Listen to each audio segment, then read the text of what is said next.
Hi అండి. పిల్లలు ఉన్న వాళ్ళైతే మంత్లీ కంపల్సరీగా డైపర్స్ అనేవి కొంటూ ఉంటారు. కొందరు మంత్లీ కొనుక్కుంటారు, కొందరు వీక్లీ అలా కొనుక్కుంటూ ఉంటారు. నేనైతే మంత్లీకి సరిపడా కొనుక్కునేస్తాను.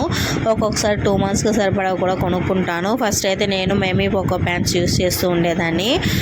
దానికన్నా హగ్గీస్ అనేవి చాలా కంఫర్ట్ అనిపించి హగ్గీస్ ఇప్పుడు వాడుతున్నాను. మేమీ పోకో ప్యాంట్స్ మా పాపకి 2 ఇయర్స్ వచ్చే వరకు కూడా నేను వాడుతూ ఉన్నాను. ఇంకొకసారి హగ్గీస్ వాడదామని చూసి ఇది వాడిన తర్వాత ఇదైతే నాకు చాలా నచ్చింది. ఇప్పుడు అదే కంటిన్యూ చేస్తున్నాను.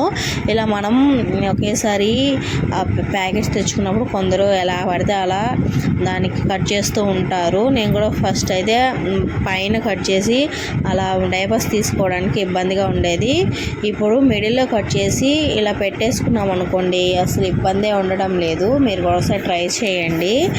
పిల్లలు యూరిన్ అనేది పాస్ చేస్తూ ఉంటారు కదా ఎక్కువగా, ఇవి హగ్గీస్ ఎక్కువ అబ్జర్వ్ చేసుకుంటున్నాయి. ఒకసారి ట్రై చేయండి. ఎవరైనా ట్రై చేసి రివ్యూస్ అనేది నాతో షేర్ చేయండి. బాయ్ అండి.